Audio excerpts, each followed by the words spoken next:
I have to start with the market turmoil that we've seen of late. Obviously, it's been pretty dramatic in the last month. Is it a bear market, do you think, or is it a blip? Oh, I think what we're experiencing right now is the new normal. We've been in an abnormal period for such a long time. We're back to the basics, risk on, risk off. Initially, over the past several years, in a way, bad news was good news because it meant a more accommodating monetary policy. Now we're in the real world where bad news is bad news, and good news may not be such great news, given the focus that we have on, of course, the direction of monetary policy, both here in North America and in Europe as well. So volatility is the new normal, but do you have a sense of direction? Well, you know, when I look at the underlying fundamentals, there's no single region right now in the world that is in contraction. The US, the economy is roaring at unprecedented levels. Europe is structurally slower, but still not in contraction. We have a fair bit of concerns that we see in some of the emerging markets, but we think this is probably overstated, that we have allocated too much to the contagious effect of the issues of Turkey and Argentina to the rest of the emerging markets. And China. A lot of people are saying China has some issues to deal with, some imbalances, but those imbalances have been there for years, and they've always been able to deal with them in a manner that has been quite conducive and appropriate for market conditions. So I have to believe, when I look at the fundamentals, that we're still in a pretty sound footing.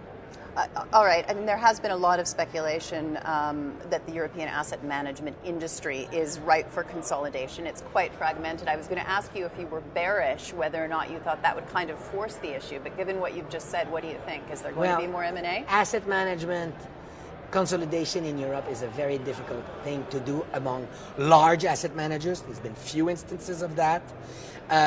It's a people industry, so it takes time for consolidation to be ripe. Another thing is that insofar as large asset managers are concerned, most of us are owned by large financial institutions.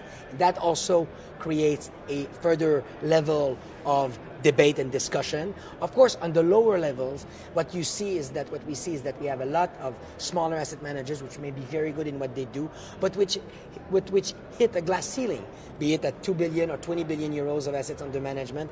They face increasing costs of regulation, increasing costs of technology.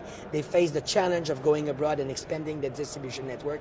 It's those asset managers that come knocking on our door to join our multi-boutique model. Well, and on that, it's interesting. Bloomberg today has a story that citing sources saying that UBS is looking for potential targets, asset managers in the US and in the United Kingdom.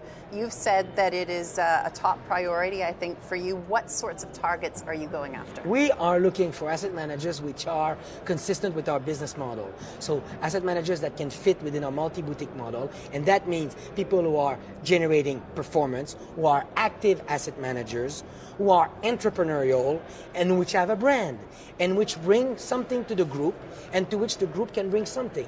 Because we have 26 different asset managers.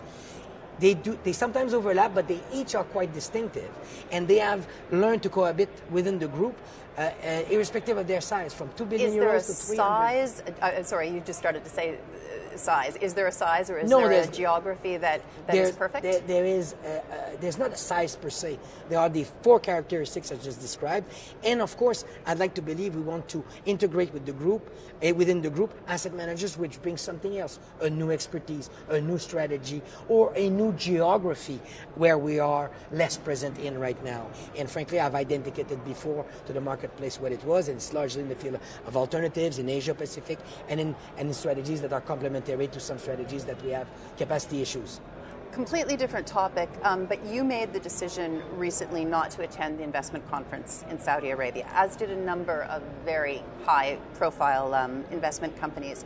What do you think the long-term impact of Jamal Khashoggi's death is going to have on investment in the kingdom? Listen, it's too early to tell. We'll have to see where the direction goes.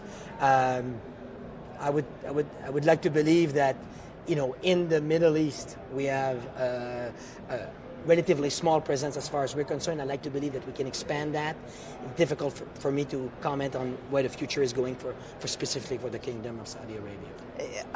You also sit on the board, obviously, of SNC-Lavalin. Do you see it affecting their businesses in Saudi Arabia? I won't comment on that. It's up to management to do that. I'm just on the board.